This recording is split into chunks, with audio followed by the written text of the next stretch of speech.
Сайн бацгаана та бүхэндээ энэ өдрийн мэндийг хүргэе. Намайг Ука төмөргөдөг хүүсгийн хөр блогийг үндэслэх Амжилтын тарин номын зохиогч байна. Өнөөдрийнхөө энэ бичлэгдээр би ичимхий зангаасаа яаж салах вэ тухай ярих хүсэлтэй байна. Тэгэхээр их олон хүмүүс өөрийгөө ичимхий гэж боддог. Хэрвээ та өөрийгөө ичимхий гэж бодож байгаа бол санаа зовсны хэрэггүй. Яагаад гэвэл та ганцаараа биш, их олон хүмүүс өөрийгөө ичимхий гэж боддог. Би ч бас өөрийгөө ичимхий гэж бодоод их олон жил ичимхий гэдэг бодолтой явж байсан. Тэгээд надаас ч хүмүүс их асуудаг. Яаж бүрэг зангаа орхих вэ? Би их ичимхий хүн яаж нүүрэнгүй болох вэ? Яаж бусдад өөрийгөө илэрхийлэх вэ? Яаж бусдад өөрийгөө ойлгуулах вэ? Ичимхий зангаасаа болоод би олны дунд орхосоо санаа зовох юм аа, ярих гэснээр ярьж чадахгүй байх, хэлэх гэснээр хэлж чадахгүй байх гэх мэтчлэн асуудлууд их дурддаг. Тийм болохоор өнөөдрийнхөө энэ бичлэгдээр би ичимхий зангаасаа салах 4 аргыг оруулж байна. Ичимхий хүн олны дунд орохоор яадаг вэ гэвэл сандраад, биеэ бариад, хэлэх гэснээр хэлж чадахгүй, ярих гэснээр ярьж чадахгүй, бусад намайг юу гэж бодож байгаа бол гэж бодоод тийм ээ, сайн тунгаа бодож чадахгүй, бодлоо зэгсэлж чадахгүй тийм байдалд хүрдэг л дээ. Тэгээд хэрвээ би нүүрмэгийн байсан бол тэгвч байсан, ингэвч байсан дааж би ичимхий гэдэг бодолтой автаад маш их олон боломжийг алддаг гэж болно. Тэгээд хүн тархиндаа янз бүрийн зураг хардаг. Жишээлбэл байшин гэж хэлэх юм бол нэг зураг харна, тийм ээ. Хэрвээ чиний байшин гэх юм бол бас нэг өөр зургийг харна. Өндөр байшин гэвэл нэг өөр зураг, намхан байшин гэвэл бас нэг өөр зураг харах жишээтэй. Яг үүнтэй адилхан хүн өөрийнхөө тухай бас их олон зургийг хардаг гэж болно. Ерөнхийд нь өөрийгөө гаднаас нь хардаг, дотроос нь харж байгаа нэг зураг, тийм ээ. Гэр бүлтэйгээ байгаа нэг харах нэг зураг, ажил дээрээ ажиллаж байгаа харах нэг зураг, олны дунд орж байгаа нэг зураг, амжилттай хүрж байгааг харах нэг зураг, амжилтгүй байгааг харах нэг зураг гэх мэтчлэн маш их олон өөрийнхөө тухай маш их олон зургийг хардаг. Хэрвээ би ичимхий гэдэг бодолтой байгаа бол өөрийгөө амжилтанд хүрж байгааг харах зураг хязгаарлагдмал байх жишээтэй. Олны дунд байгаа тэр зураг хязгаарлагдмал байх жишээтэй, тийм ээ. Бусадтай харьцах харьцаа ч юм уу, эсвэл хайр дурлал, найз нөхөрлийн тэр зураг нь бас хязгаарлагдмал байх магадлал өндөр байдаг.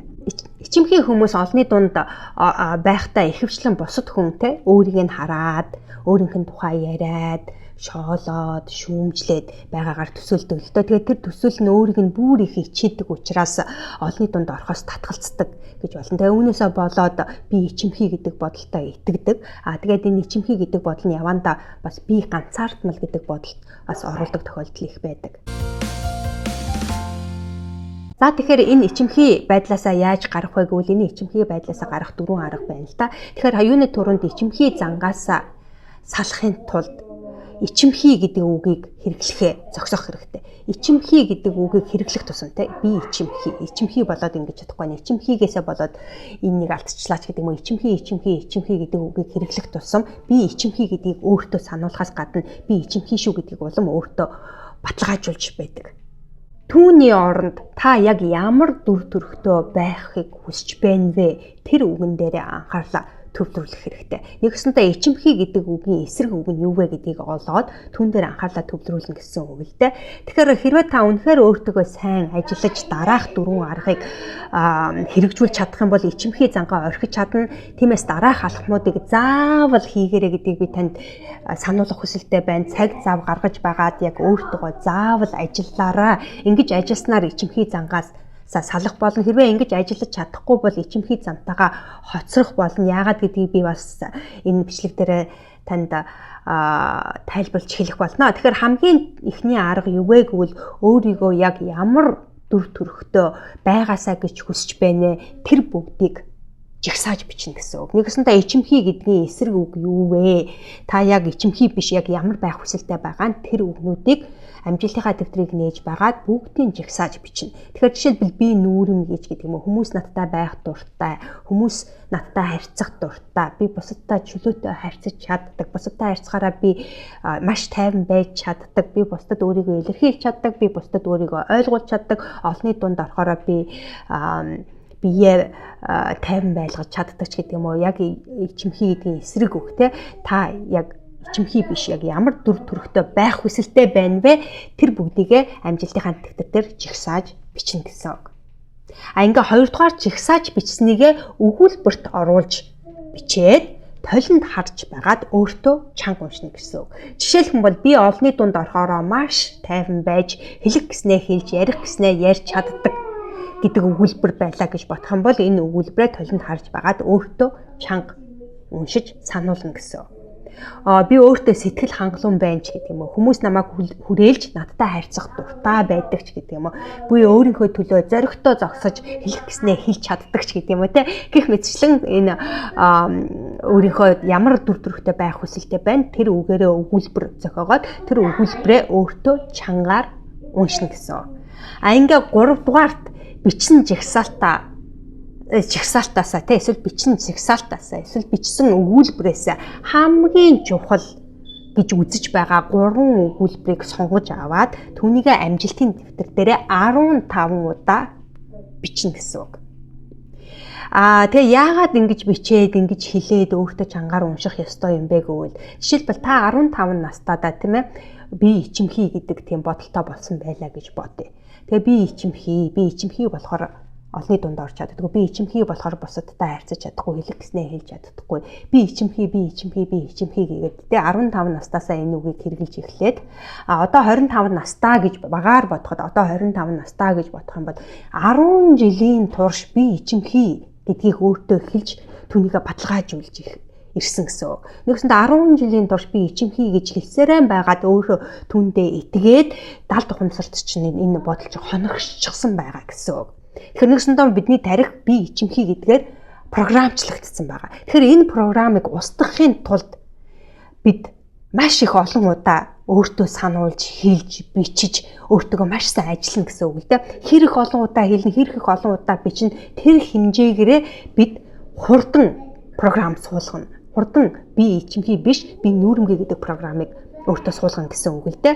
Тэгэхээр 10 жилийн турш багаар бодоход магадгүй 20 жилийн турш би гэхэд 25 жилийн турш миний хувьд бол 25 нас хүртлээр би ичимхий бүр бага ангид байхасаа ахуулаад би ичимхий гэж боддог байсан. Тэр нь маань явсараа байгаад би ичимхий гэдгийг би 25 жилийн турш өөртөө хэлж түүндээ итгэж өөрийгөө би ичимхий гэдгээр хардаг байсан гэсэн. Тэгээ энэ 25 жилийн турш харсан энэ бодлыг бодлосоо салж цоошин би нүүрэмгий шүү.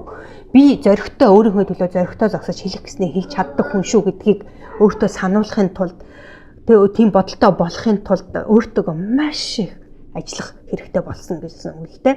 Тэгэхээр таач гэсэн өөртөө үнэхээр сайн ажиллаж энэ ичимхий цангаасаа салах хүсэлтэй байгаа бол өөртөө цаг зав гаргаж байгаад маш сайн ажиллах хэрэгтэй. Ингэж чадах юм бол ичимхий цангаасаа орхиод цааш нь би нүүрэмгий, би өөрийгөө ойлгуулж чаддаг, би хэлэх гэснээ хэлж чаддаг гэсэн тийм бодолтой болгож өөрийгөө програмчлана гэсэн үг. Энэ маш их чухал шүү. Үнэхээр л ичимхий зангаасаа салах хүсэлтэй байгаа бол үүнийг заавал хийх хэрэгтэй. Хэрвээ үгүй бол ичимхий зантайгаа хоцрох болно. За тэгээд дөрөв дэх арга нь юу вэ гэвэл жагсаалтаа өдрийн турш өөртөө сануулах.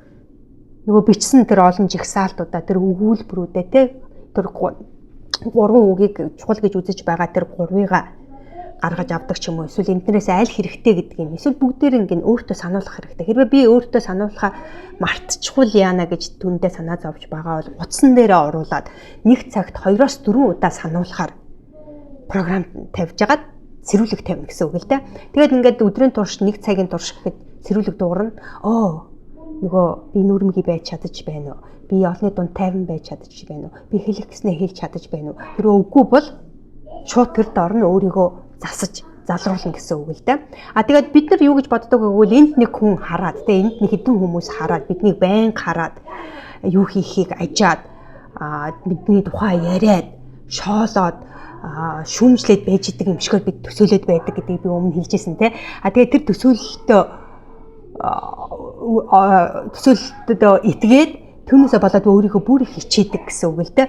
Тэгэхээр би юу хэлээд байна вэ гэвэл яг ингээд өөрийгөө би ичимхий биш ээ, би нүүрэмгий гэдгийг яг сануулаад тэр дүр төрхөндөө орох гэхээр нөгөө хүмүүс хараад шоолох гээд байгаа юм шиг. Нөгөө хүмүүс хараад энэ одоо яагаад байна гэж хэлүүл яана гэдгээр өөрийгөө төсөөлөд эхэлдэг. Тэгэхээр би танд юу хэлмээр байна вэ гэвэл ямар хамаа байна те тэгж бодвол бодно л хэрвээ үнэхээр тийм төсөөлөөгүй ч гэсэн яг тийм хүмүүс жинхнээсээ байгаа бол тэр хүмүүс юу гэж бодсон ер нь ямар хамаа байдгийг яагаад гэвэл тэр хүмүүс тэглээгээд таны хүсэж байгаа тэр амьдралыг чинь таны хүсэж байгаа тэр зорилго хүсэж байгаа тэр бүгдийг чинь тэр хүмүүс өгөхгүй шүү дээ. Та өөрөө өөрийнхөө амьдралыг өөрчилж байж тэр бүгдийг өөртөө өгөх учраас тэр хүмүүс тэгж бодно л хамаа байхгүй яг тэр дороо өөрийгөө өөрчилж тэр дүр төрхөндөө орох нь маш чухал.